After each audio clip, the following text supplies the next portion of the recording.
Hallelujah, hallelujah. सभी को जय मसीह की, प्रभु की नाम की महिमा हो। एक और बार हम लोग उपवास प्रार्थना में प्रार्थना करने के लिए, बहुत सारे बातों को प्रार्थना करने के लिए, याद कर कर प्रार्थना करने के लिए प्रभु ने मदद किया। मैं प्रभु का धन्यवाद करता हूँ। आइए आज का हमारा ध्यान के लिए एजेकिएल की किताब 37 अध्याय 14 वचन हम पढ़ेंगे। एजेकिएल की किताब 37 अध्याय 14 वचन पढ़ो।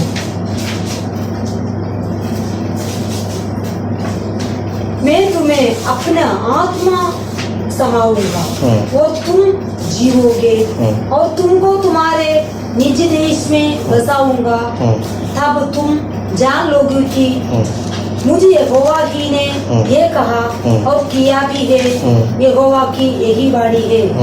Hallelujah, hallelujah, hallelujah. प्रभु की नाम की महिमा हो। प्रभु परमेश्वर इन वचन के द्वारा प्रभु हम सबसे बात करना चाहिए। वचन के द्वारा प्रभु की महिमा को हम देखना चाहिए, हम लोग देखना चाहिए प्रभु की महिमा को। आइए हम सब लोग 1 मिनट हम प्रार्थना करते हैं। हालेलुया, आमीन। परमेश्वर हम तारीफ करते हैं प्रभु दिया गया इस वचन के लिए, प्रार्थना करते हैं प्रभु यीशु के नाम से। आमीन। प्रभु इस वचन के अनुसार खुदा परमेश्वर सभी लोगों से बात कर प्रभु, आत्मा के द्वारा हमें जिला दे खुदा परमेश्वर। हालेलुया, आत्मा के द्वारा खुदा प्रभु हालेलुया हमारे जीवन में कार्य कर खुदा प्रभु, हम सबसे बात कर खुदा प्रभु। हालेलुया, आपके अनुग्रह दे, सामर्थ्य दे खुदा प्रभु। हालेलुया, आमीन। प्रभु इस वचन के द्वारा सभी परिवार में, कलीसिया में, सभी लोगों के जीवन में खुदा प्रभु आपकी इच्छा पूरा होने पाए। हम क्या हाथ देते हैं, यीशु के नाम से मांगते हैं खुदा प्रभु। आमीन, आमीन, हालेलुया।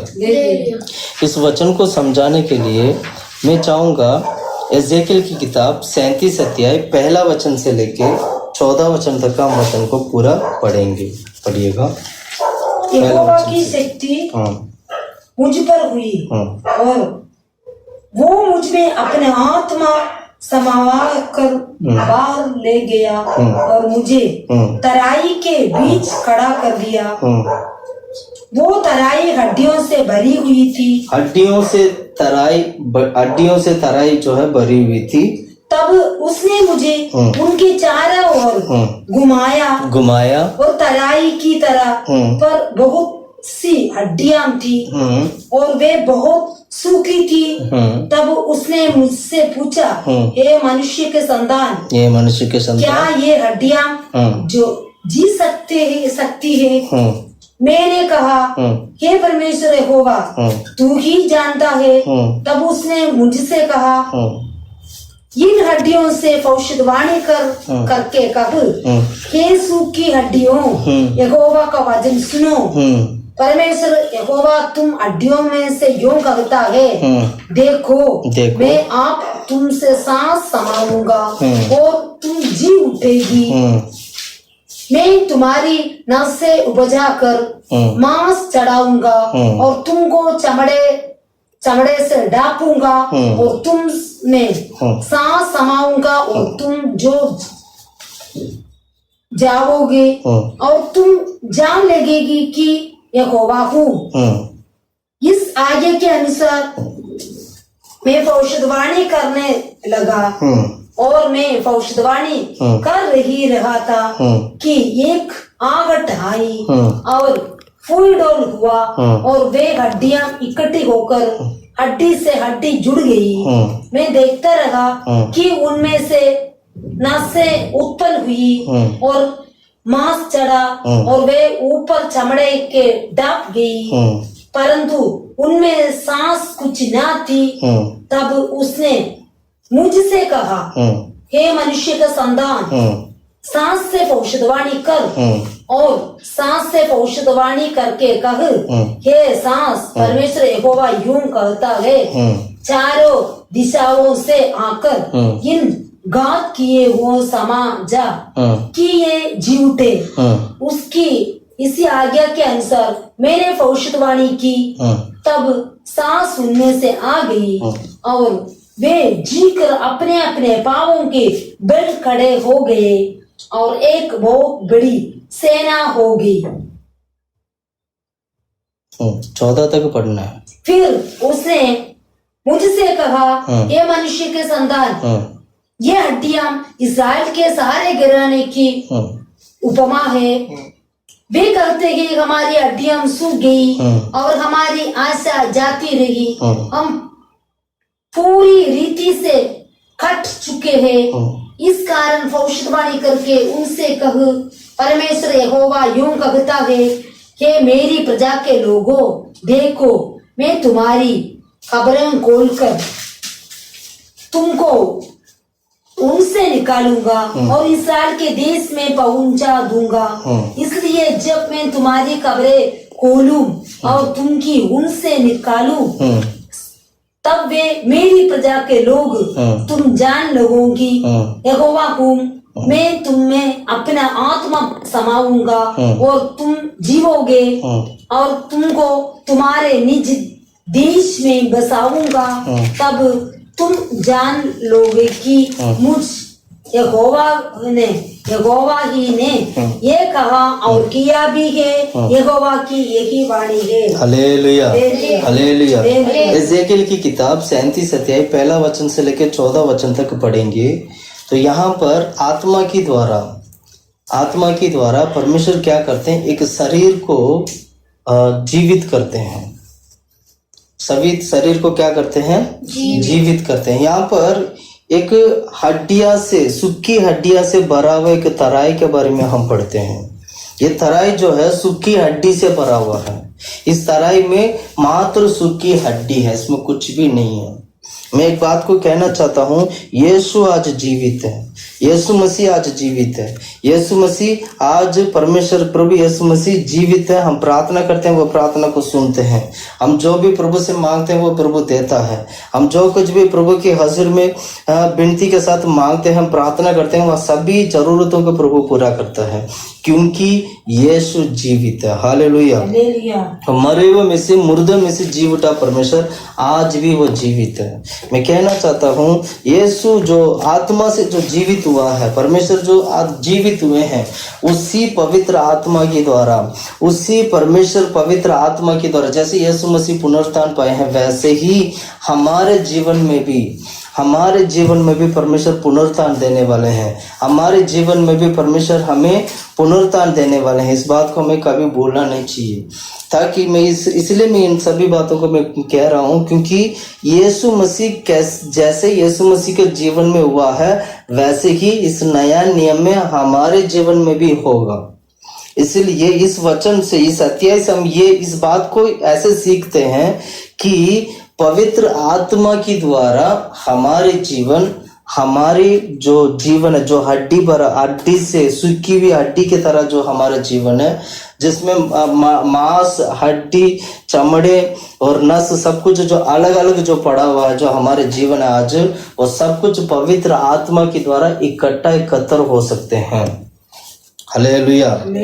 सबसे पहले इस वचन से मैं एक बात को मैं थोड़ा करके मैं बताता हूँ, ताकि हम लोग अच्छी तरह इसको सीख सकें। सबसे पहले इस वचन को अगर आप पढ़ोगे, इस अध्याय में 1 वचन से लेके 15-14 वचन तक अगर आप पढ़ोगे, तो यहाँ पर लिखा है एक सूखी हड्डियां से भरा हुआ एक तराई के बारे में। यहाँ पर हड्डी अलग है, हड्डी में कोई नस नहीं है, कोई मांस नहीं है, कोई क्या कहते हैं चमड़ी भी नहीं है। बिना चमड़े का, बिना मांस का, बिना नस का एक सूखी हड्डी है जो तराई में पड़ा हुआ है। Hallelujah, hallelujah.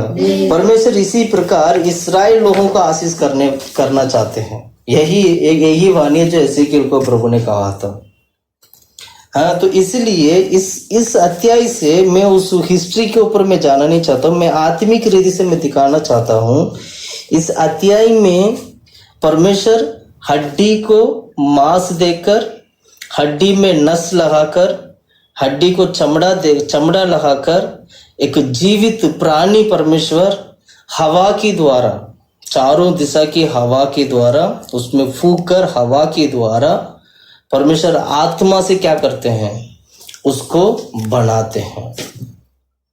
ये अध्याय जो है पवित्र आत्मा को दिखाती है। ये पवित्र आत्मा की छाया के बारे में दिखाती है। पवित्र आत्मा की छाया है ये अध्याय हमारे लिए। मैं कैसे मैं समझाना चाहता हूँ आपको। पवित्र आत्मा की द्वारा हड्डी मजबूत होता है, पवित्र आत्मा की द्वारा उसमें हड्डी में मांस लगता है, पवित्र आत्मा की द्वारा हड्डी में नस आता है, पवित्र आत्मा की द्वारा उस हड्डी में चमड़े आते हैं। प्रिय भाइयों बहनों, मैं कहना चाहता हूँ इस अध्याय से हमें सीखने के लिए बहुत कुछ है और जो हमें सीखना चाहिए, हमें सीखना चाहिए। हालेलुया। हड्डी का एक असली एक आत्मिक अर्थ भी है और नस का आत्मिक अर्थ है और मांस का भी आत्मिक अर्थ है और चमड़े का भी आत्मिक अर्थ है। इन चारों चीजों का हम ध्यान करेंगे। हड्डी किसको दिखाती है, नस किसको दिखाती है, मांस किसको दिखाती है और हमारे चमड़े किसको दिखाती है। और इन सभी चीजों को हवा की द्वारा, हवा का मतलब हमेशा ध्यान रखना चाहिए, हवा मतलब पवित्र आत्मा को दिखाती है। हवा का मतलब पवित्र आत्मा। आप इसको समझने के लिए यूहन्ना की किताब 3 अध्याय 8वां वचन पढ़ोगे। हवा ये नहीं पता किस दिशा में जाता है और कैसे जाता है, किस दिशा में जाता है हमें दिखाई नहीं देता। उसी प्रकार पवित्र आत्मा हमारे जीवन में कार्य करते हैं। पढ़ो यूहन्ना की किताब 3 अध्याय 8वां वचन, 3 का 8।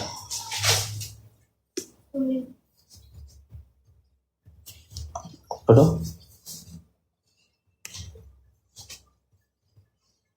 हवा जिधर जाती है उधर चलती है और तू उसका शब्द सुनता है परंतु नहीं जानता कि वो कहाँ से आती और किधर को जाती। जो कोई आत्मा से जन्मा है, जो कोई आत्मा से जन्मा है वो ऐसा ही है, वह भी ऐसा ही है। हवा आत्मा को दिखाती है, हवा पवित्र आत्मा को दिखाती है। हालेलुया। आत्मा से जन्म पाने वाला व्यक्ति भी एक हवा की तरह जीवन बिताता है। उसको पहचानना बहुत मुश्किल होता है, वो कहाँ जाता है, कहाँ रहता है, वो हमें कुछ नहीं पहचान पाएंगे क्योंकि पवित्र आत्मा अगुवाई कर रहे होते हैं उनके जीवन में। Hallelujah, hallelujah. इसलिए क्या करना चाहिए, हवा मतलब पवित्र आत्मा को दिखाती है। आप 9वां वचन पढ़ोगे, एजेकिएल की किताब 37 का 9वां वचन पढ़ेंगे। जल्दी से जल्दी पढ़ो, एजेकिएल की किताब 37 अध्याय 9वां वचन, 37 का 9 में पढ़ेंगे, पढ़िएगा। तब उसने मुझसे कहा, हे मनुष्य के संतान, हे मनुष्य के संतान, सांस से भविष्यवाणी कर और सांस से भविष्यवाणी करके कह, हे सांस, परमेश्वर यहोवा यूं कहता है, चारों दिशा में से आकर इन घात किए हुओं में समा जाकी में ये जी उठे। उन मतलब चारों दिशा में से क्या पढ़ो, चारों, और परमेश्वर यूं कहता है, चारों दिशाओं से आकर मतलब हवा को कहते हैं, चारों दिशा में से आकर इन घात किए हुओं में, हाँ, समाजा। घात किए मतलब जिसकी चोट पहुंचा, चोट हुए हैं, जो मरे हुए हैं, उनमें आके क्या करना है, समाजा की वे जी उठे, ताकि वो जी उठे, वो आत्मा बने। हवा की द्वारा परमेश्वर क्या करते हैं, उस गांव जो मरे हुए चीजों को प्रभु आत्मा देते हैं। Hallelujah, hallelujah. तो मैं कहना चाहता हूँ पवित्र आत्मा जो है, हवा जो है पवित्र आत्मा को दिखाती है। पवित्र आत्मा की द्वारा प्रभु हमारे जीवन में कार्य करता है।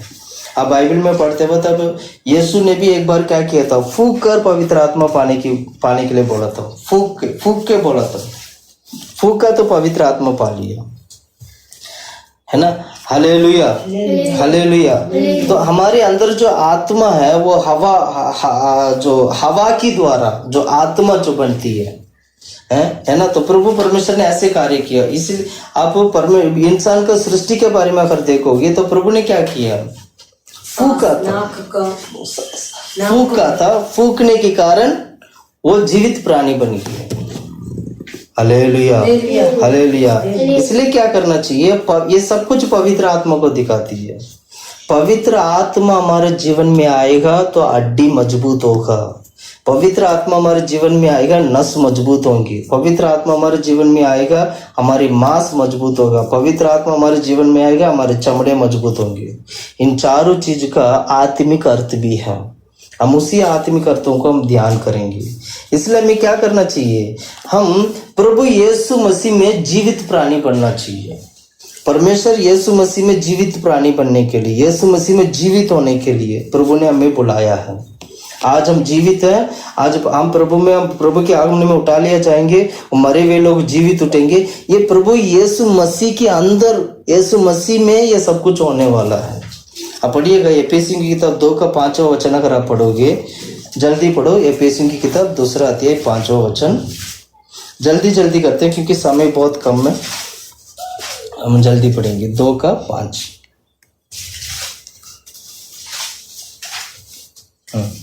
हालेलुया, प्रेज़ दी। जब हम अपराधों के कारण मरे हुए से तो हमें मसीह के साथ जिलाया, अनुग्रह ही से तुम्हारा उद्धार हुआ है। हाँ, अपराधों के कारण हम मरे हुए थे, लेकिन मसीह के साथ हमें क्या कर दिया? जिला दिया गया है। आज हम यीशु मसीह में जीवित है, आज हम यीशु मसीह में जिला दिए गए हैं। हम अपराध के कारण, पाप के कारण हम मरे हुए थे, इसको भूलना नहीं चाहिए। Hallelujah, hallelujah. इसलिए हमें क्या करना है? हमारे अंदर पवित्र आत्मा आना चाहिए। पवित्र आत्मा को जब हम पाएंगे, हमारी हड्डी मजबूत हो। सबसे पहले हड्डी मजबूत होना है, सूखी हड्डी मजबूत होना, सूखी हड्डी जीवित प्राणी बनना है। हड्डी किसको दिखाती है? हड्डी हमारे जीवन को दिखाती है। हड्डी सबसे पहले हमारे जीवन को दिखाती है, दूसरा उपदेश को दिखाती है। दोबारा मैं बताता हूँ, हड्डी हमारे जीवन को दिखाती है। सबसे पहला पॉइंट जीवन को दिखाती है, दूसरा हमारा हम जो पाते हैं उपदेश को दिखाती है। अगर हमारी रीढ़ की हड्डी नहीं है तो समझ लीजिएगा उसमें कुछ भी नहीं है। इसलिए अय्यूब क्या कहता है? चाहे तुम जितना साल जीवित हो जाओ, लेकिन तुम्हारा जीवन ठीक नहीं है तो सारा जीवन क्या? नष्ट है। बहुत जो धन्य लोग जीवन बिताते हैं, आखिर क्या होते हैं? जीवन बिताते हैं पर नष्ट हो जाता है। अय्यूब की किताब 14 का 10वां वचन में पढ़ाना चाहता हूँ, जल्दी पढ़ेंगे। अय्यूब की किताब 14 का 10, 14 का 10 में क्या लिखा है? अय्यूब की किताब 14 का 10 में, परंतु मनुष्य मर जाते हैं और पड़ा रहता है। जब उनका प्राण छूट गया तब वो कहाँ रहा? हाँ, जब उसका प्राण जब छूट गया तो वो कहाँ रहा? वो कहाँ गया? धनवान व्यक्ति जीवन बिताता है, जब उसकी प्राण खत्म हो जाती है तो वो कहाँ जाता है? सुन रहे हैं आप लोग? Hallelujah, hallelujah.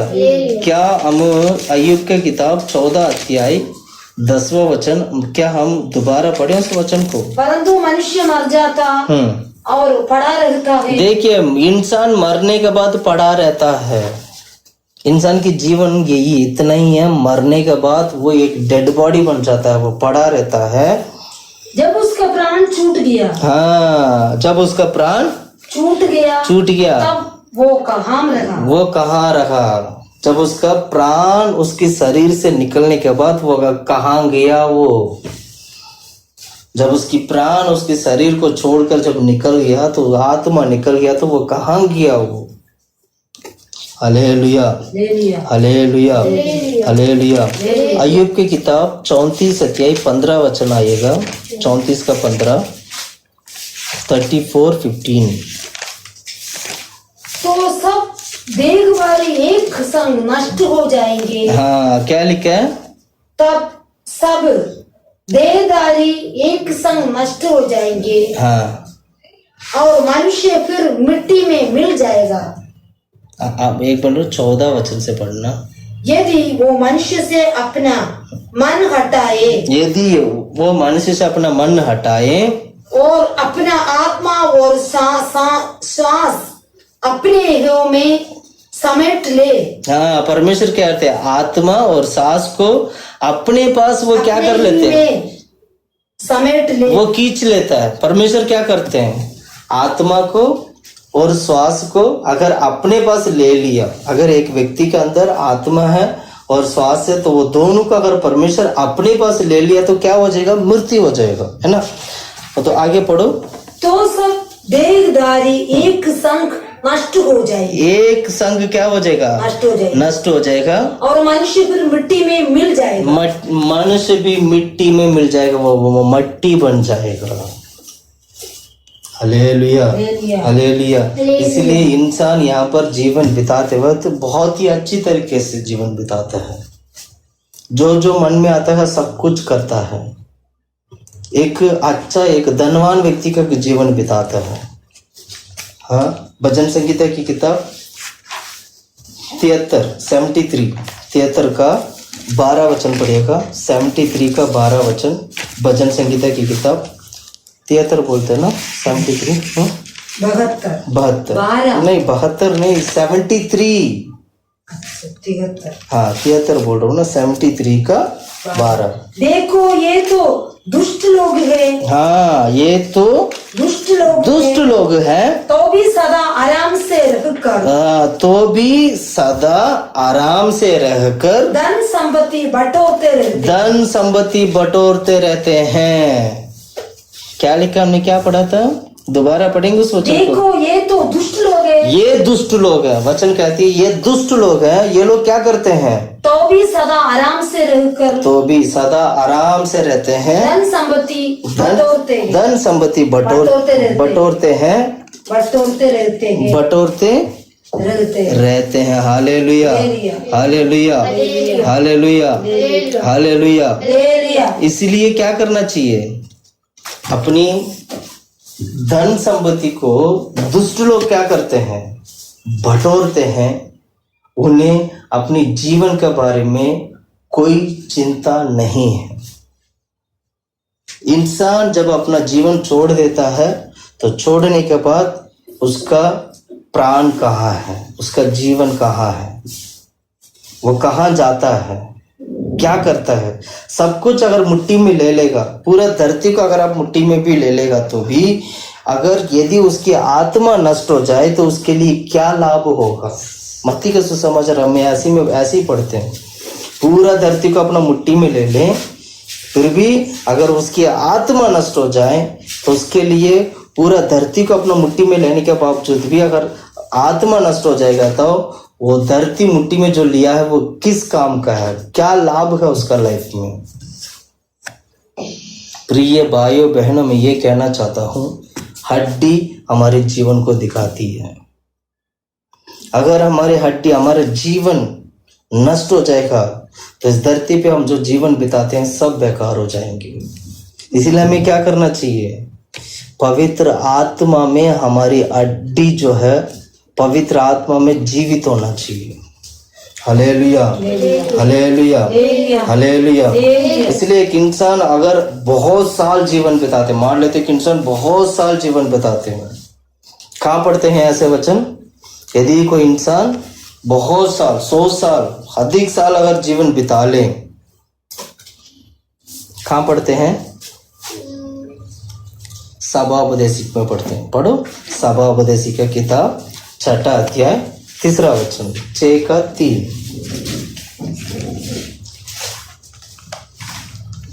यदि किसी पुरुष के 100 पुत्र हो, यदि किसी पुरुष के 100 पुत्र हो और वो बहुत वर्ष जीवित रहे, और वो बहुत वर्ष जीवित रहे, और उसकी आयु बढ़ जाए, और उसकी आयु बढ़ जाए, परंतु ना उसका प्राण प्रसन्न रहे, परंतु उसका प्राण परंतु उसका ना प्रसन्न रहे, और ना उसकी अंतिम क्रिया की जाए, तो मैं कहता हूँ कि ऐसे मनुष्य से अधूरे समय का जन्मा हुआ बच्चा उत्तम है। उससे अच्छा तो वो है जो बच्चा अधूरा जन्म हुआ है। इसने क्या किया, इसने 100 बच्चे को जन्म दिया, है ना। 3 में क्या पढ़ते हैं, 3 वचन में, यदि किसी पुरुष के 100 पुत्र हो और वो बहुत वर्ष अगर वो जीवन बिता लेता है और उसकी आयु बढ़ जाए, और उसकी आयु भी बढ़ जाए, परंतु ना उसका प्राण प्रसन्न रहे, हाँ उसकी प्राण मतलब उसको तृप्त नहीं हुआ, उसके प्राण में कोई तृप्त नहीं है, तृप्त नहीं है मतलब क्या, इतना कुछ होने के बावजूद भी उसका प्राण नहीं बच पा रहा, उसकी आत्मा नहीं बच पा रहा, उसकी प्राण तृप्त नहीं रहे तो, और ना उसकी अंतिम क्रिया किया जाए, ना उसकी अंतिम क्रिया करता है ना। कितने सारे लोग मरते हैं आज, अंतिम क्रिया के बगैर भी लोगों को क्या कर देते हैं, दफना देते हैं। कोरोना जैसे ये बीमारी आया, इस बीमारी में कितने लोगों का अंतिम क्रिया होती है, क्या गवर्नमेंट अंतिम क्रिया करने देते हैं? नहीं देते। इतना कुछ जीवन बिताने के बाद, इतना कुछ होने के बावजूद भी अंतिम क्रिया नहीं हुआ, तो इससे बढ़कर अच्छा क्या है? आगे पढ़ो। उसकी अंतिम क्रिया की जाए तो मैं कहता हूँ कि ऐसे मनुष्य से अधूरे समय का जन्म हुआ, अधूरे समय का जन्म हुआ बच्चा। अधूरा समय का जन्म हुआ बच्चा का मतलब यही हुआ, जो 10 महीने की जो बच्चे जो पैदा होना चाहिए, वो महीना यदि 7 महीना, 6 महीने में, 5 महीने में यदि वो पेट में ही मर जाते हैं तो उसको बोलते हैं अधूरा जन्म हुआ बच्चा। उससे बढ़कर ये अधूरा जन्म हुआ बच्चा उत्तम है। प्रिय भाइयों बहनों, मैं कहना चाहता हूँ हमारा जीवन भी ऐसा ही है। हमारे जीवन में यीशु ना हो, हमारे जीवन यीशु मसीह की तरह अगर ना हो, हमारे जीवन हमारी आत्मा अगर नहीं बचेगा तो हम जीवित रहकर जो हम इतना कुछ जो बटोर लेते हैं, ये सब कुछ एक दिन व्यर्थ हो जाएगा। इसलिए जीवन हमारा, एक बात को अच्छी तरह समझना, जीवन माया है। हमारी जो जीवन है क्या है? व्यर्थ है। माया करके बोलने से अच्छा है ये व्यर्थ है। हमारी जीवन व्यर्थ है। हमारी आत्मा को बचाने की प्रयास करना है, इसको बोलते हैं हड्डी। हमारे हड्डी को बचाना है हम लोगों को। ये पवित्र आत्मा के द्वारा हमारे जीवन को बचा सकते हैं हम लोग। इसलिए एक बात को अच्छी तरह समझना है, हमारे जीवन व्यर्थ है। हम जो जीवन बिताते हैं ये व्यर्थ है। और 11 का 8वां वचन पढ़िएगा, सभा उपदेशी का किताब 11 का 8, उसी किताब में 11 का 8वां वचन पढ़ो। यदि मनुष्य बहुत वर्ष जीवित जीवित रहे तो उन सबों में आनंदित रहे, सभी दिनों में वो आनंदित रहे। परंतु ये स्मरण रखे कि अंधियारे के दिन भी बहुत होंगे। अंधियारे के दिन भी बहुत होंगे। जो कुछ होता है सब व्यर्थ है। सब कुछ व्यर्थ है। हमारे जीवन व्यर्थ है। मैं यही कह रहा हूँ, हमारे जीवन व्यर्थ है। इसलिए क्या करना चाहिए? समय होते वक्त भी उद्धार पाना चाहिए। जब समय है तभी उद्धार पाना है। जब समय है तभी आपको विश्वास करना है। जब समय है तभी यीशु मसीह के ऊपर विश्वास करना है। तब समय है तभी आपको क्या करना चाहिए? सारे पापों को इकरार करके मन फिरा के प्रभु के पास आना चाहिए। ये है पवित्र आत्मा हमारे लिए करते हैं। इसको बोलते हैं पवित्र आत्मा हड्डी में प्राण देते हैं। ये वो है, हमारे हड्डी में प्राण आना चाहिए। हड्डी का मतलब हमारे जीवन को दिखाती है। हमारे जीवन में प्राण आना चाहिए। हम अधूरा जीवन नहीं बिताना चाहिए। अधूरा जीवन बिताते हैं तो समझ लीजिएगा, पेट में जो आधा बच्चा जो जन्म होते हैं वो उससे बढ़कर, हमसे बढ़कर वो उत्तम रहेगा। इतना कुछ बटोरने के बावजूद भी अगर हमारा जीवन नष्ट हो जाए तो इससे क्या लाभ होगा? प्रिय भाइयों बहनों, मैं कहना चाहता हूँ हड्डी का मतलब परमेश्वर आत्मा की द्वारा हमारे जीवन को बेहतरीन बनाने वाले हैं। इसीलिए कहते हैं पवित्र आत्मा को पाइए, इसलिए कहते हैं पवित्र आत्मा में भरिए, इसलिए कहते हैं पवित्र आत्मा की अगुवाई को ले लीजिएगा। क्योंकि पवित्र आत्मा हमारे हड्डी को क्या कर देते हैं? वो मजबूत करते हैं, हड्डी को जीवित कर देते हैं।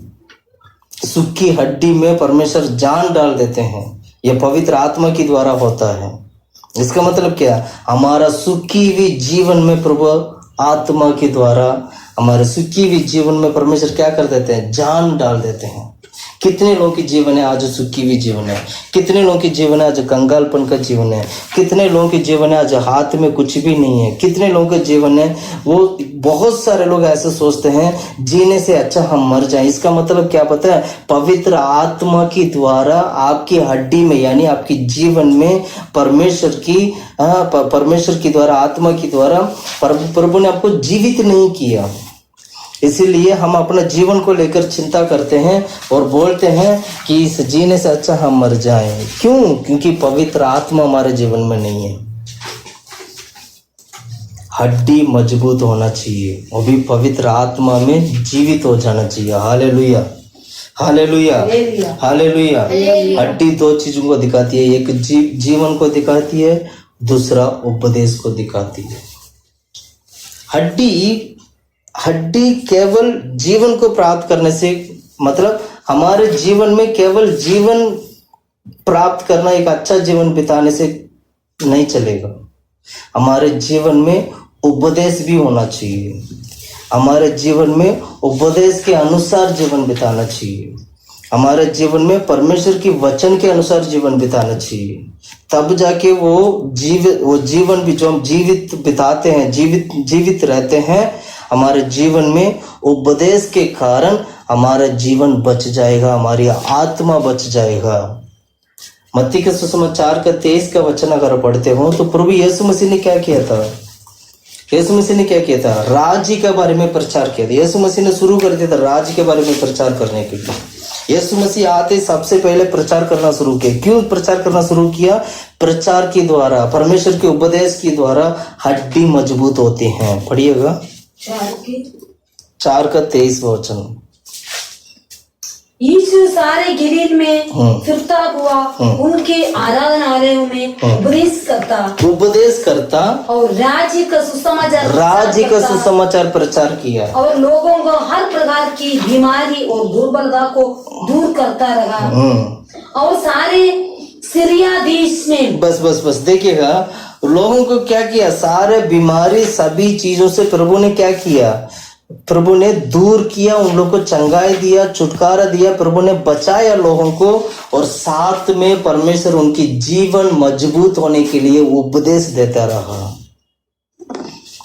हमारा जीवन मजबूत होने के लिए यानी हमारी हड्डी मजबूत होने के लिए उपदेश की जरूरत है, सच्चाई की जरूरत है। इसलिए यीशु मसीह आते राज्य के बारे में प्रचार करना शुरू कर दिया। यीशु मसीह को पता था इन लोगों को उपदेश की जरूरत है, सबसे पहले इनकी हड्डियों को मजबूत करना है। यीशु मसीह को पता था इनकी हड्डियों में क्या नहीं है? प्राण नहीं है। इनकी हड्डियां सारा जो सूखा हुआ तराई की तरह सूखी हड्डियां जो तराइयों में जो पड़ा रहता है वैसे ही आज पड़ा है। इसलिए यीशु मसीह ने क्या किया? सबसे पहले आते उनको उपदेश देना शुरू किया। और कौन सा उपदेश? राज्य के बारे में उपदेश देते रहा और साथ में लोगों को चंगाई भी किया। लोगों ने छुटकारा पाया, लोगों ने उद्धार पाए, क्योंकि उनकी जीवन में हड्डी मजबूत होने लगा। Hallelujah, hallelujah, hallelujah. हमारा जीवन लाभदायक होना चाहिए। हमारे जीवन में उपदेश होना चाहिए। उपदेश नहीं होगा तो हमारा जीवन बिताना बेकार हो जाएगा। Hallelujah, hallelujah. यूहन्ना की किताब 4 का 42 वचन पढ़िएगा। 4 का 42। यूहन्ना की किताब 4 का 42। और उस स्त्री से कहा, अब हम तेरे कहने ही से विश्वास नहीं करते, क्योंकि हमने आप ही सुन लिया और जानते ही कि यही सचमुच में जगत का उद्धार करता है। यही सचमुच में जगत का उद्धार करता है। सारे लोग यीशु मसीह के ऊपर विश्वास करने लगा। प्रिय भाइयों बहनों, मैं कहना चाहता हूँ आज मैं जितने भी लोग मेरा आवाज को सुनते हैं सभी लोगों से मैं कहना चाहता हूँ आप विश्वास करिएगा, यीशु मसीह के ऊपर विश्वास करिए, इस सच्चाई के ऊपर विश्वास करिए। सच्चाई जो है ये उपदेश जो है आपको उद्धार की तरफ लेके जाएगा। Hallelujah, hallelujah. आप उपदेश को पकड़ना है, सच्चाई को पकड़ना है, उपदेश के अनुसार चलना है। वो उपदेश का मतलब यही है हमारी हड्डी को, हमारे जीवन को मजबूत करती है। पवित्र आत्मा के द्वारा ये सभी चीजें हमारे जीवन में आना चाहिए। प्रेरित लोग यही करते थे, इसलिए प्रेरित लोग क्या करते, प्रेरित लोगों का एक उपदेश था, उस उपदेश में लोगों को स्थिर करते थे, लोगों को मजबूत करते थे। पढ़िएगा 2 अध्याय 42वां वचन, प्रेरितों की किताब 2 अध्याय 42वां वचन आप पढ़ेंगे। प्रेरित लोगों की उपदेश में खड़ा रहना, प्रेरित लोगों की उपदेश में आपको मजबूत होना चाहिए।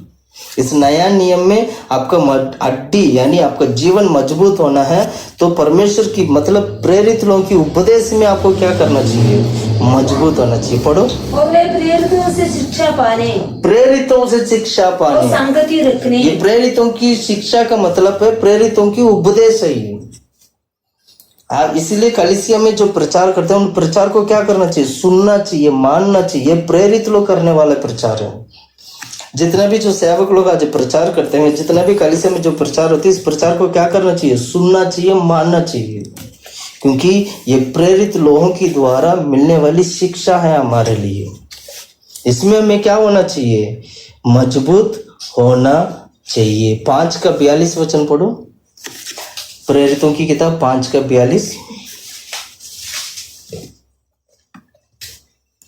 वे प्रतिदिन मंदिर में और घर घर में उपदेश करने। हाँ, घर घर में प्रतिदिन उपदेश करते थे। प्रेरित लोगों की काम यही था, प्रतिदिन प्रचार करना, हर दिन प्रचार करना, हर दिन घर घर में जाके प्रचार करना। क्यों? प्रचार जो उपदेश जो होता है हमारे जीवन को, हमारे जीवन की हड्डी को मजबूत करती है। ये सब कुछ आत्मा की द्वारा होता है, इसलिए कहते हैं पवित्र आत्मा की द्वारा होने वाली बात। पवित्र आत्मा की द्वारा हड्डी में प्राण आ जाता है, हड्डी जीवित हो जाता है। सूखी हुई हड्डी जीवित पा लेते हैं। हड्डी का मतलब हमारे जीवन और हमारी हमें जो मिला गया उपदेश में बना रहना। Hallelujah, hallelujah, hallelujah. इसलिए पौलुस क्या कहते हैं, मेल मिलाप की सेवकाई प्रभु ने हमें दिया, मेल मिलाप की उपदेश हमें दिया। पढ़ो 2 कुरिन्थियों की किताब 5:19 वचन अगर आप पढ़ोगे, यही लिखा मेल मिलाप की उपदेश, मेल मिलाप की सेवकाई। पढ़ो 2 कुरिन्थियों की किताब।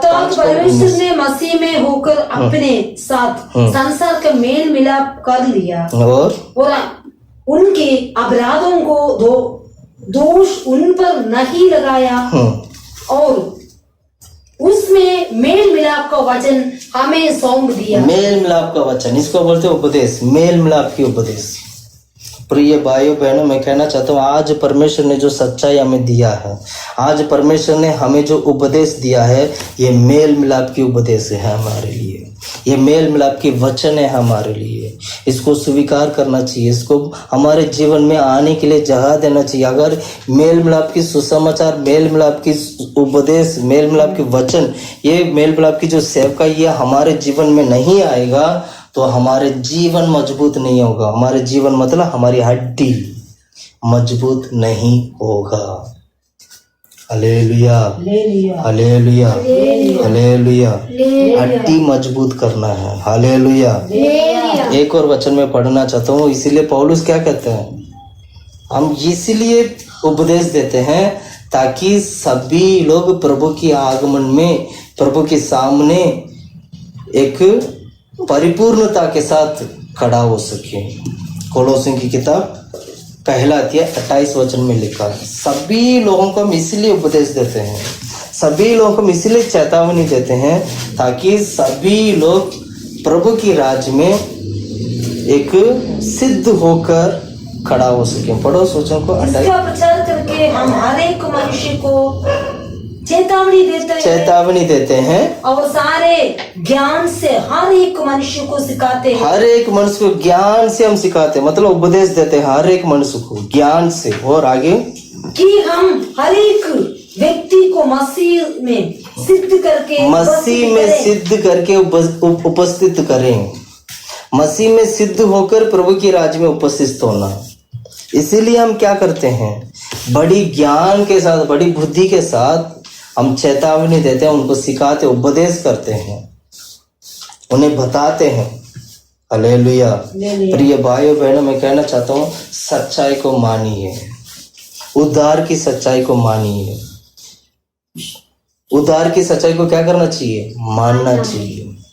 मन फिरा की सच्चाई को मानना है, पानी की बपतिस्मा की सच्चाई को मानना है, पवित्र आत्मा की सच्चाई को मानना है, विश्वास की सच्चाई को मानना है, जय जीवन की सच्चाई को मानना है।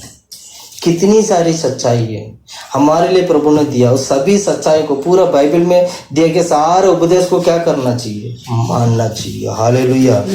अगर पवित्र आत्मा की द्वारा आपकी जीवन में उपदेश नहीं है और आपका जीवन मसीह में नहीं है तो समझ लीजिएगा आपकी हड्डी आज भी सूखा है, आज भी मरा हुआ है।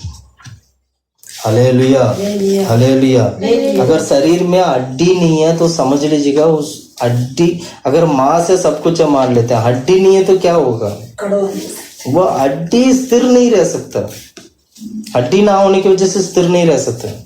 हमारे शरीर में एक अंग है, जैसे हमारा जीभ ले लीजिएगा, हमारे जीभ में हड्डी नहीं है इसलिए अपनी मर्जी से इधर उधर चला जाता है। जब हम चुप रहता है तो वो जीभ ऐसे बैठ जाता है। क्या जीभ ऐसे खड़ा होता हुआ देखा आपने? नहीं, अपने आप ऐसे नहीं होता है। जब हम चुप हो जाते हैं तो जीभ क्या हो जाते हैं? बैठ जाते हैं, क्योंकि हड्डी नहीं है, अपनी मर्जी से इधर उधर मुड़ता फिरता है। इसी प्रकार हमारे जीवन में हड्डी नहीं है, हमारे जीवन में एक अच्छा मसीह का जीवन नहीं है, एक अच्छा मसीह का उपदेश नहीं है, तो समझ लीजिएगा हमारे जीवन में हड्डी नहीं और हम बेकार हैं। इसलिए हमारे जीवन को क्या करना चाहिए? बदलना चाहिए। पवित्र आत्मा की द्वारा हमारा हड्डी जीवित होना चाहिए, सूखा हुआ हड्डी जीवन प्राप्त करना चाहिए। हालेलुया। तीसरा हम पढ़ते हैं, उसमें उस हड्डी के साथ क्या करते हैं? एजेकिएल की किताब में हमने जो पढ़ा था 37:4। तब उसने मुझसे कहा, इन हड्डियों से भविष्यवाणी करके कह, 6 वचन 6 मैं तुम्हारी नसें उपजा कर। हाँ, नस को क्या कर देंगे? उपजा कर। हड्डी के साथ नस होना चाहिए। नस क्या काम करती है? सभी चीजों को जोड़ देता है, एक दूसरे के साथ जोड़ देती है। उस नस में क्या जाता है? उस नस में क्या जाता है? ब्लड जाता है, ब्लड पास होता है।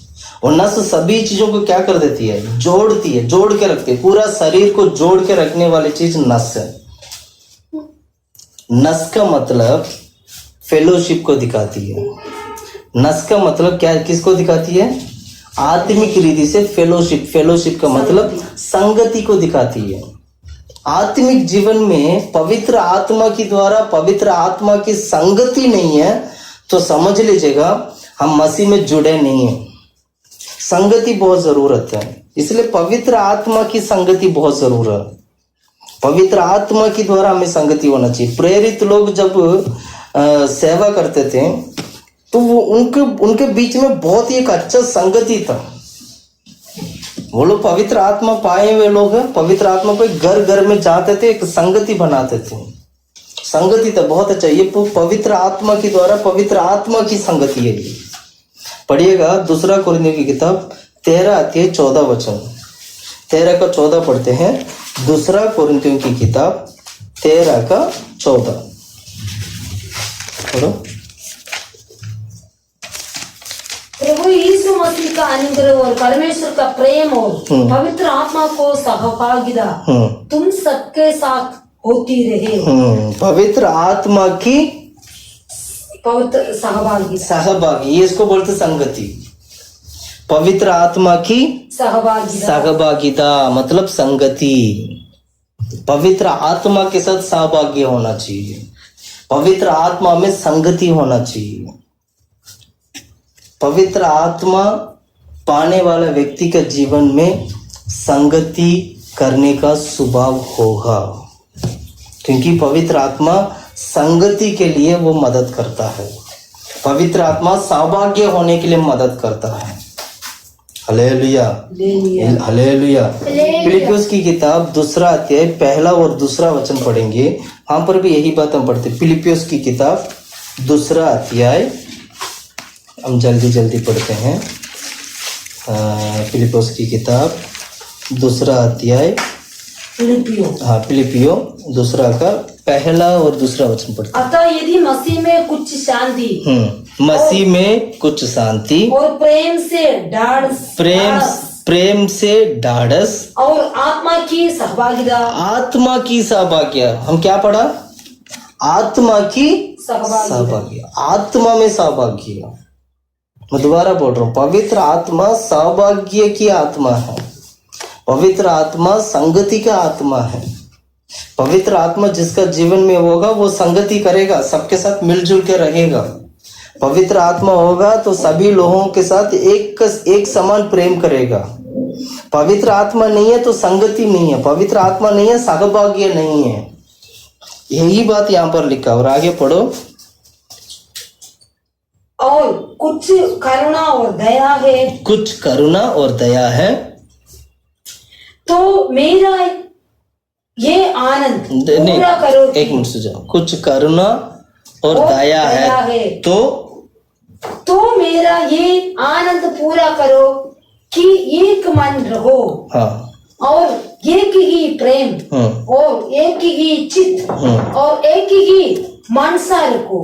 देखिएगा, अगर शुरू से पढ़ेंगे, मसीह में, अतः यदि मसीह में कुछ शांति, मसीह में शांति और प्रेम से ढाढ़स और आत्मा की सहभागिता, कुछ करुणा और दया है, तो हाँ, मेरा ये आनंद पूरा करो। और मेरा ये आनंद पूरा करो कि एक ही मन रहो और एक ही प्रेम, एक ही चित्त और एक ही मनसा रखो। Hallelujah, hallelujah. इसमें आत्मा के बारे में पढ़ते हैं, सौभाग्य के बारे में पढ़ते हैं। प्रिय भाइयों बहनों, मैं कहना चाहता हूँ, हमारी नस संगति को दिखाती है। हमारा जो नस है वो सौभाग्य को दिखाती है, संगति को दिखाती है, सौभाग्य को दिखाती है। Hallelujah, hallelujah, hallelujah. 3 अध्याय, उसी फिलिप्पियों की किताब 3 अध्याय 9 से लेके 11 तक का वचन हम पढ़ते हैं। 9 से 11। और उसमें पाया जाऊं ना कि अपनी उस धार्मिकता के साथ जो व्यवस्था है, वरन उस धार्मिकता के साथ जो मसीह पर विश्वास करने के कारण है, और परमेश्वर की ओर से विश्वास करने पर मिलती है, ताकि मैं उसको और उसके मृत्युंजय की सामर्थ्य को और उसके साथ दुखों में सहभागी होने के। देखिए, दुखों में सहभागी है। पहले हमने क्या पढ़ा था? मृत्युंजय की सामर्थ्य और उसके साथ दुखों में सहभागी। दोबारा पढ़ते हैं। सौभाग्य मतलब वही फेलोशिप। सौभाग्य, दुखों में सहभाग्य होने का मर्म को जानो। हाँ, मतलब यीशु मसीह की तरह दुखों में शामिल होने का सौभाग्य होना चाहिए, दुखों में शामिल होने का फेलोशिप होना चाहिए।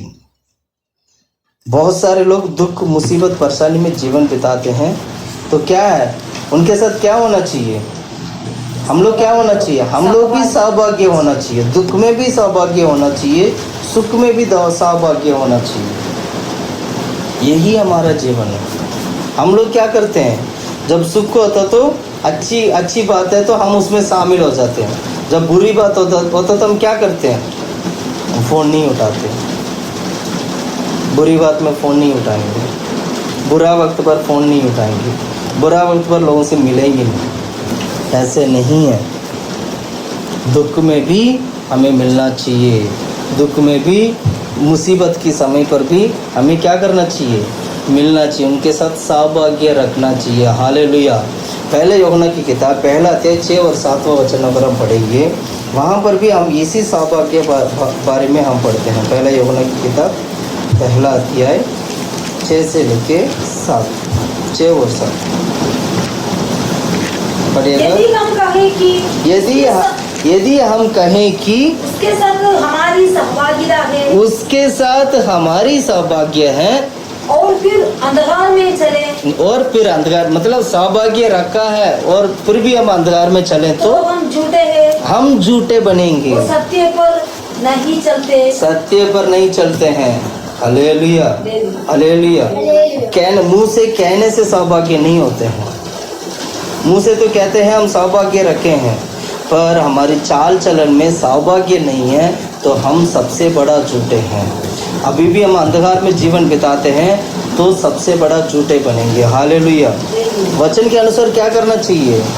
वचन के अनुसार सभी तमाम सारे गलत चीज़ों को छोड़कर, सभी बुरी चीज़ों को छोड़कर एक सच्चा सौभाग्य बनना चाहिए, सच्चा मसीह यीशु के साथ सौभाग्य बनना चाहिए।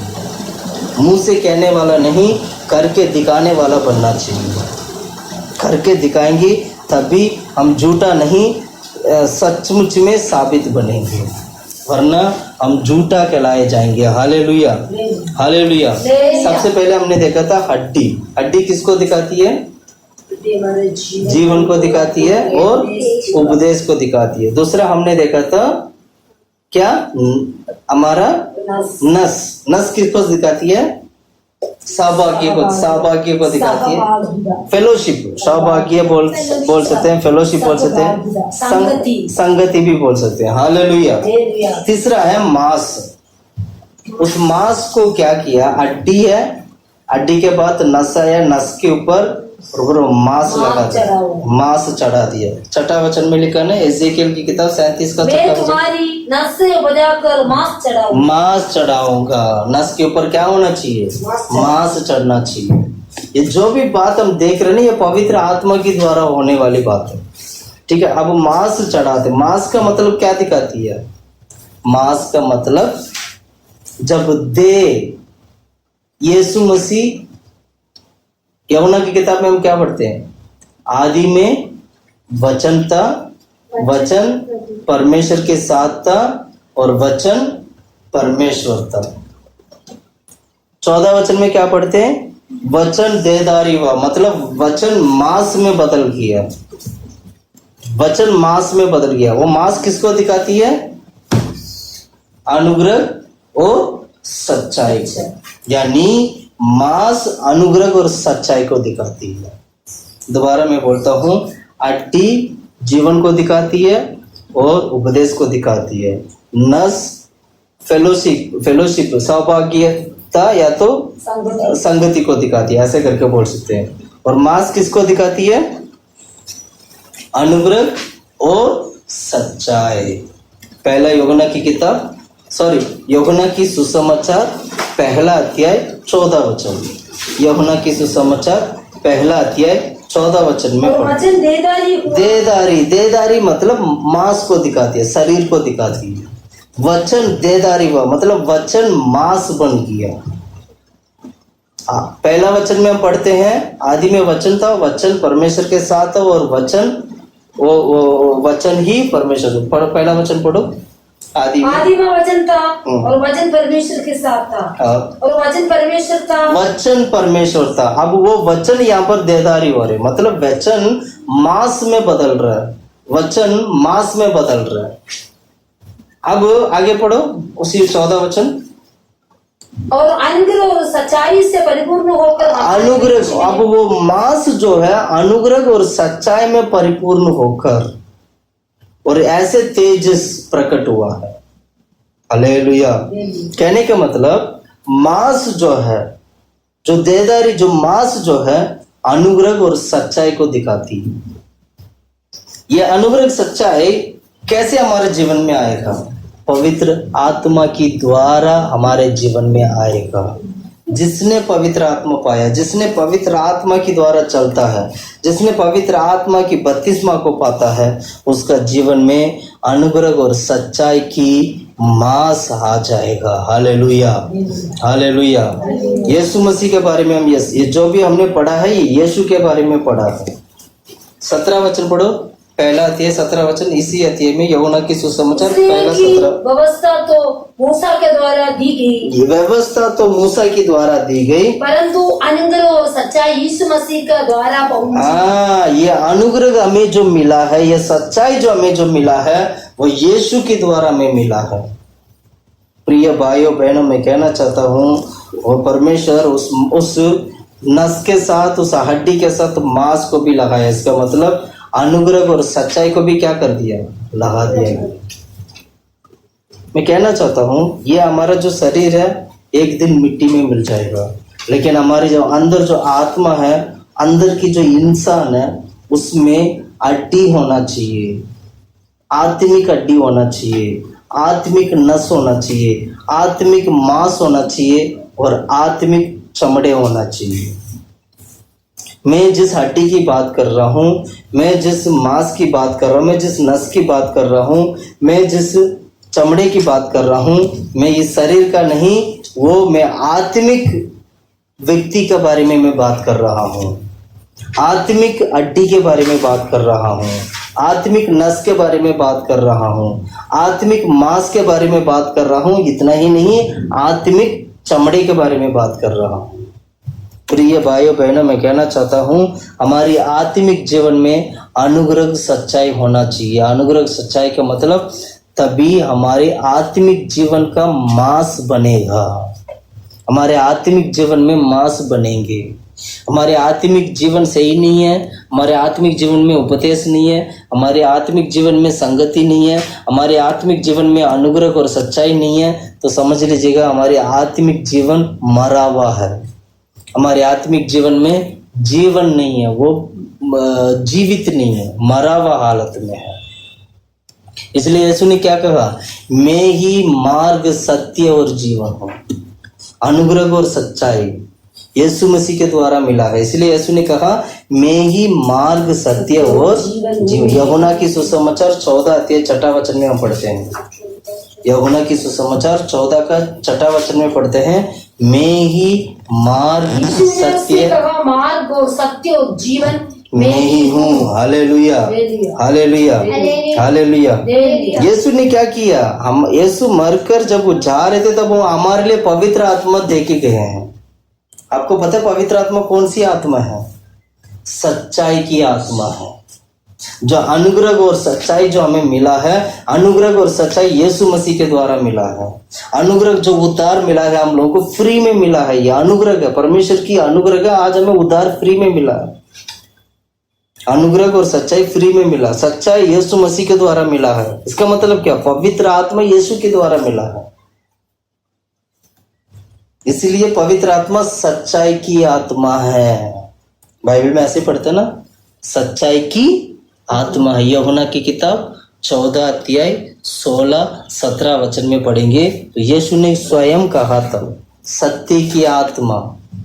पढ़ो, मैं पिता से विनती करूंगा, मैं मतलब यीशु मसीह कह रहे हैं, मैं पिता से विनती करूंगा और वो तुम्हें एक नहीं, दोबारा पढ़ो, मैं पिता से विनती करूंगा, मैं पिता से विनती करूंगा और वो तुम्हें एक और सहायक देगा। मतलब तुम्हें हेल्प करने के लिए एक सहायक देगा कि वो सर्वदा तुम्हारे साथ रहे, और कि वो सर्वदा मतलब हमेशा हमेशा के लिए तुम्हारे साथ रहे। और अर्थात सत्य का आत्मा, हाँ, अर्थात सत्य की मतलब जो सहायता है वो सत्य की आत्मा है। इसको बोलते हैं अनुग्रह सच्चाई। प्रिय भाइयों बहनों, आज हम जो पवित्र आत्मा में जो भरते हैं वो सत्य की आत्मा है, वो सच्चाई की आत्मा है। वो कभी भी आपको गलत मार्ग नहीं दिखाएगा, वो सच्चाई की मार्ग दिखाएगा। आपको गलत रास्ता पे नहीं लेके जाएगा, वो सही रास्ता पे लेके जाएगा, क्योंकि वो आत्मा है, वो सत्य की आत्मा है, वो सहायक है हमारे लिए। 15 अध्याय 26वां वचन पढ़े, यूहन्ना की किताब 15 का 26वां वचन पढ़िएगा। यूहन्ना की किताब 15 का 26। परंतु जब वो सहायक आएगा, परंतु वो जो सहायक आएगा जिसमें तुम्हारे पास पिता की ओर से भेजूंगा, अर्थात सदा सत्य का आत्मा जो पिता की ओर से निकलता है, तो वो मेरी गवाह देगा। मेरी गवाह देगा। सत्य की आत्मा मेरी मतलब यीशु मसीह के बारे में गवाही देगा। हाँ। और तुम भी मेरे गवाह हो, तुम भी मेरे गवाह हो, क्योंकि तुम आरंभ से मेरे साथ रहे हो। Hallelujah, hallelujah, hallelujah. हालेलुया। इसीलिए कहते हैं कलीसिया में गवाही क्यों बोलने के लिए कहते हैं? पवित्र आत्मा यीशु के बारे में गवाही देता है, तो तुम भी यीशु के बारे में गवाही दोगी, क्योंकि वो आत्मा गवाही देने की आत्मा है। इतना ही नहीं, वो सत्य की आत्मा है। इसलिए वचन क्या सिखाती है? इसलिए हम क्या बोलते हैं लोगों को? आप लोग गवाही दे दीजिएगा, आप लोग गवाही दे दीजिए, गवाही दीजिए। हर संडे को गवाही देने के लिए कहते हैं, गवाही देते हैं लोग।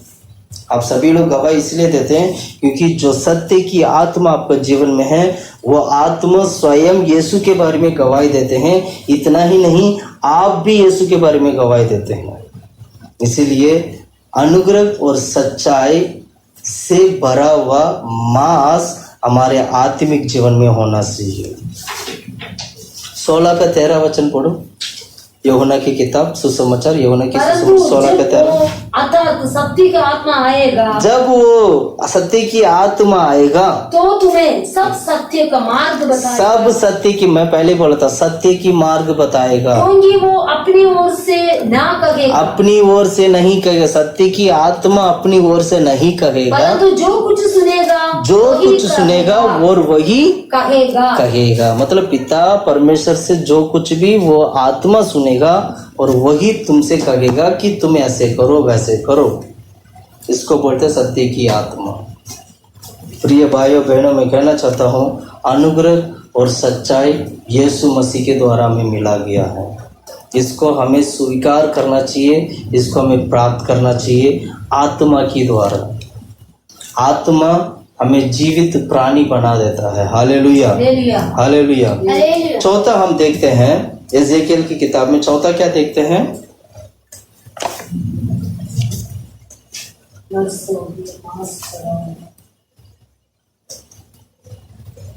छठा वचन पढ़ो पढ़ो।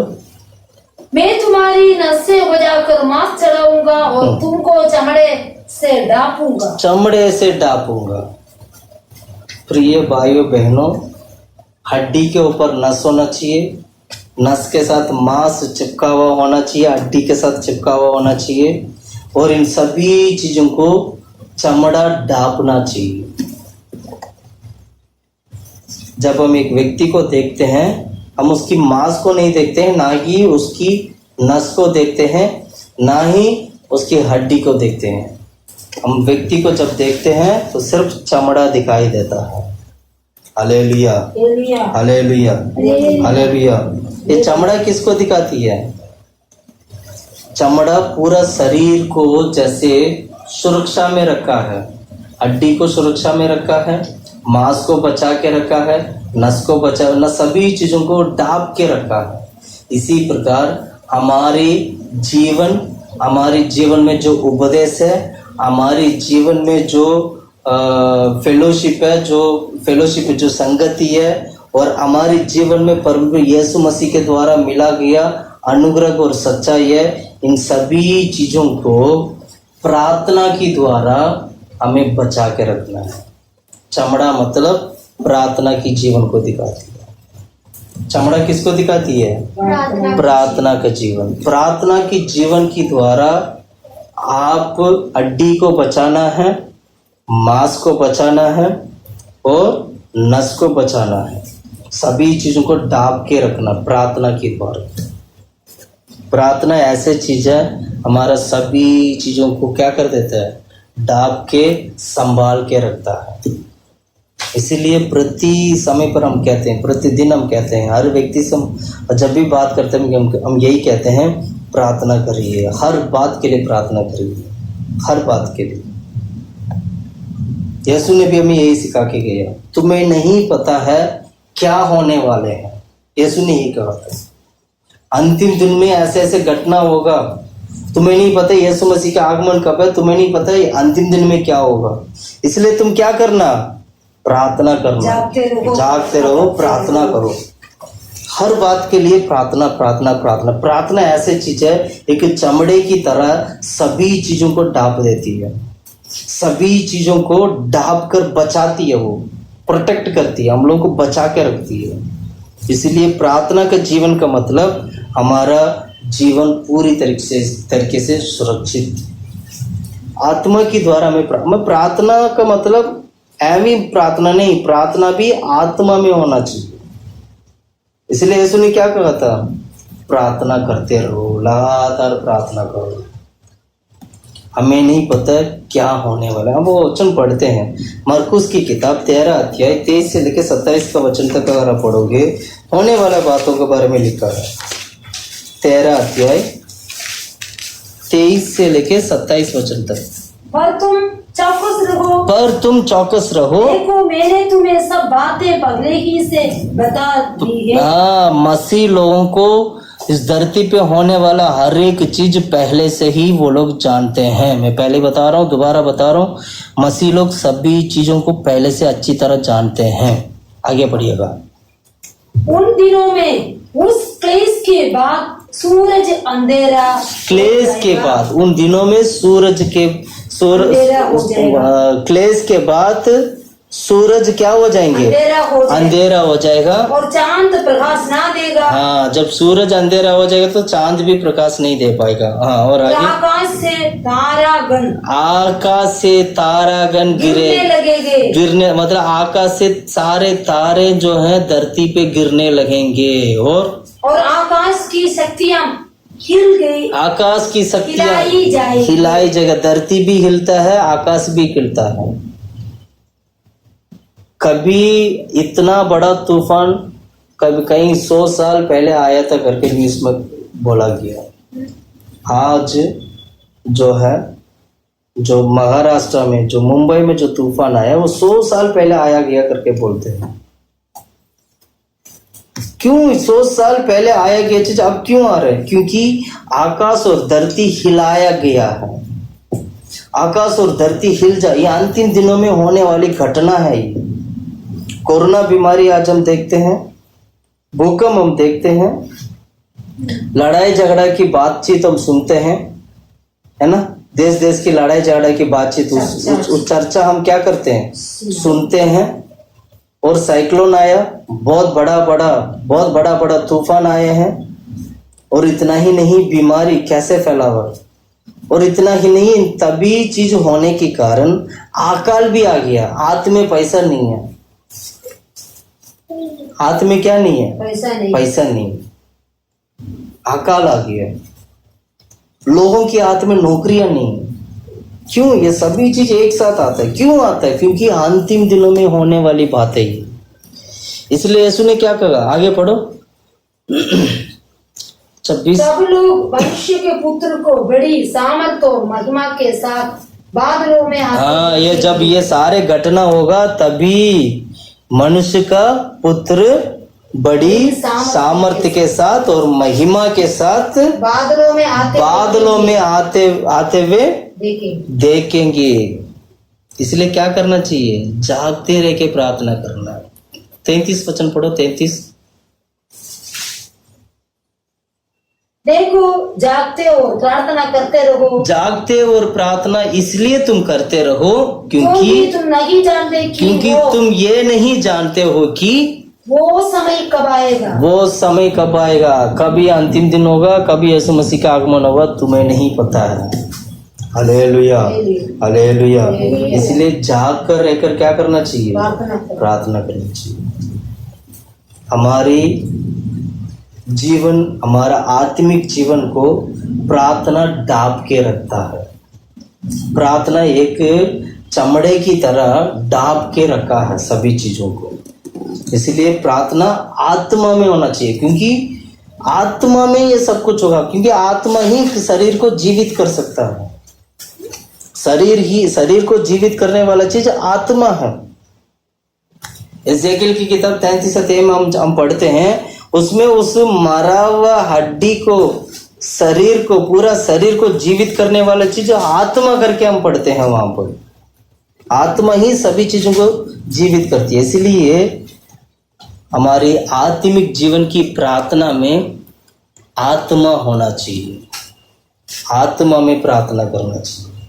पढ़िएगा यहूदा की किताब पहला अध्याय 20वां वचन, यहूदा की किताब पहला अध्याय 20वां वचन पढ़ो। पर है प्रियो, तुम अपने आदि पवित्र विश्वास में उन्नति करते हुए पवित्र आत्मा में प्रार्थना करते हुए, देखा, पवित्र आत्मा में प्रार्थना करते हुए अपने आप को परमेश्वर के प्रेम में बनाए रखो, अपने आप को परमेश्वर के प्रेम में बनाए रखो। तो सभी चीज क्या कहती है? पवित्र आत्मा में बने रहना, तभी हम स्वर्ग जाएंगे। Hallelujah, hallelujah, hallelujah, hallelujah. क्योंकि सभी चीज का क्या है? अंत भी है। सभी चीज का क्या है? अंत भी है। पढ़ो पहला पतरस की किताब 4 का 7वां वचन, पहला पतरस की किताब 4 का 7। क्या पढ़ते हैं वहां पर? सब बातों का अंत तुरंत होने वाला है। हाँ, सभी बातों का अंत तुरंत होने वाला है, इसलिए संयमी होकर प्रार्थना के लिए कैसे प्रार्थना करना है? संयमी होकर, बुद्धिमान की तरह सोच समझकर, बुद्धि को अच्छा बनाकर, संयमी होकर प्रार्थना के लिए सचेत रहो। सचेत मतलब सावधान रहो, क्योंकि अंतिम होने वाला है। Hallelujah, hallelujah, hallelujah. प्रिय भाइयों बहनों, मैं कहना चाहता हूँ एसेकिएल की किताब 37 अध्याय में जो हमने पढ़ा था, वह आत्मा की द्वारा परमेश्वर हड्डी, मांस, नस और चमड़े को प्रभु क्या करते हैं? आत्मा की द्वारा जीवित कर देते हैं। वहां पर जो आत्मा के बारे में हम जो पढ़ते हैं वो पवित्र आत्मा की छाया को दिखाती है। पवित्र आत्मा की छाया 37 अध्याय में लिखा गया वचन पवित्र आत्मा की द्वारा होने वाली बात है। पवित्र आत्मा की द्वारा परमेश्वर हड्डी को मजबूत जीवित करते हैं। पवित्र आत्मा की द्वारा परमेश्वर क्या करते हैं? नस को जीवित करते हैं। पवित्र आत्मा की द्वारा मांस देते हैं परमेश्वर। पवित्र आत्मा की द्वारा परमेश्वर उसमें चमड़े लगाते हैं। तब जाकर सभी चीज क्या हो जाते हैं? जीवित हो जाते हैं। पढ़िएगा एजेकिएल की किताब निकालो 37 अध्याय का आप 14 वचन पढ़ते हैं। 37 का 14। मैं तुम में अपना आत्मा समाऊंगा। हाँ, देखा, उस शरीर में अपनी आत्मा को क्या करूंगा? समाऊंगा और तुम जीवोगे मतलब जीवित हो जाओगे। तुम जीवित हो जाओगे और तुमको तुम्हारे निज देश में बसाऊंगा। Hallelujah, hallelujah, hallelujah. पवित्र आत्मा पाने वाला व्यक्ति क्या करता है? नहीं, पवित्र आत्मा पाने वाला व्यक्ति जैसे यीशु मसीह ने पुनरुत्थान पाया है वैसे ये भी पुनरुत्थान पाएगा। प्रिय भाइयों बहनों, मैं कहना चाहता हूँ वचन के ऊपर विश्वास करिए। मैं कहना चाहता हूँ पवित्र आत्मा को पाने की प्रयास करिए। मैं कहना चाहता हूँ पवित्र आत्मा में बने रहिए।